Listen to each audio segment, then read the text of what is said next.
bonjour à tous. Merci beaucoup de m'avoir invité à cette conférence de presse. Donc, je m'appelle Leslie Griffy, je suis psychiatre dans les Hauts-de-Seine maintenant. Je ne suis plus interne depuis fin octobre. Mais par contre, je suis toujours vice-présidente en charge des questions sociales à Disney jusqu'à dimanche. Et donc, je viens en fait vous présenter la création du premier SOS interne en France. Donc, c'était SOS SIHP, SIHP, Syndicat des internes des hôpitaux de Paris. Alors, pour un peu le contexte, en fait, à l'époque, on n'avait pas l'enquête santé mentale puisqu'elle a été faite en 2017. On avait d'autres études qui montraient que les internes étaient une population à risque. Et au syndicat des internes des hôpitaux de Paris, on avait 3-4 appels par an d'internes qui n'allaient pas bien et qu'on redirigeait un peu au cas par cas.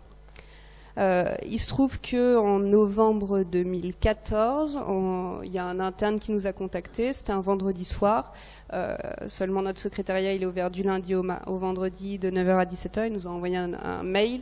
Il a fait une tentative de suicide le samedi. Nous on a reçu le mail le mardi. Bon, il va bien maintenant, mais on s'est dit qu'il fallait absolument qu'on crée quelque chose qui soit adapté et quelque chose qui soit plus efficace que notre secrétariat qui est donc ouvert de 9h à 17h et qui n'est pas forcément à même de gérer des urgences. Donc on a créé SOS SIHP en février 2015.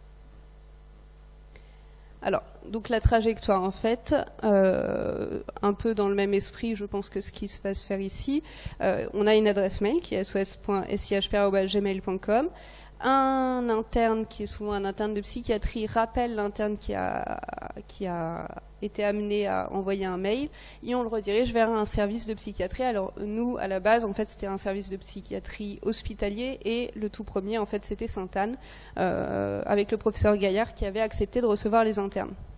Et on s'était dit, on aura 3-4 internes par an qui nous contactera et un service de psychiatrie, ça va bien marcher. Et puis en fait, en créant le dispositif, c'est pas 3-4 internes qui nous ont appelés par an. En fait, c'est au début 1 en février, puis 1 en avril, et puis en fait très rapidement, ça a été 8 internes qui nous contactaient tous les mois. Donc très rapidement, Sainte-Anne a été saturée. Donc on a fait appel à d'autres services hospitaliers. Donc les services qui sont là, donc le Kremlin-Bicêtre, La Pitié, Louis-Maurier, Avicenne, Albert-Chenevier, Sainte-Anne, Hôtel Dieu Fernand Vidal. Et j'ai oublié aussi Argenteuil. Et alors l'autre problématique qu'on avait, parce qu'au début on s'était appuyé en fait sur les hospitalo universitaires, c'était les internes de psychiatrie qui nous contactaient et on a en fait sollicité des psychiatres libéraux pour pouvoir accompagner les internes de psychiatrie. On a, en termes de promotion de SOS SIHP, donc on a envoyé des mails, on a fait de la promotion via les réseaux sociaux, via des cartes de visite qu'on avait créées, et puis à la journée de rentrée qu'on fait pour tous les néos internes. Et depuis février 2015, donc c'est de 1 à 8 appels par mois, en fait il y a des pics. Souvent début septembre, il y a 8 appels, 9 appels. Et souvent à la fin du semestre d'hiver, il y a aussi plus d'appels. Je ne sais pas exactement pourquoi. De toute spécialité, des médecins, enfin de toute spécialité, c'est des médecins généralistes, des psychiatres, des chirurgiens, des médecins internistes. Je ne pense pas qu'il y ait une seule spécialité qui soit épargnée, et de tout semestre. Les internes qui nous appellent, ça peut aller du trouble de l'adaptation, c'est-à-dire, un interne, on a déjà eu un interne qui nous appelait parce qu'en fait il venait de faire un droit hors mort vers une autre spécialité et finalement il se disait que non, cette nouvelle spécialité ça lui convenait pas, il se posait la question de revenir sur la première mais en fait il savait pas trop, donc qu'on redirige, mais qui est peut-être pas forcément une urgence absolue, même si la souffrance est là, à l'interne qui va vraiment pas bien et des situations extrêmement difficiles, comme une interne qui venait de faire une tentative de suicide par pendaison et qui nous a appelé 3 heures après.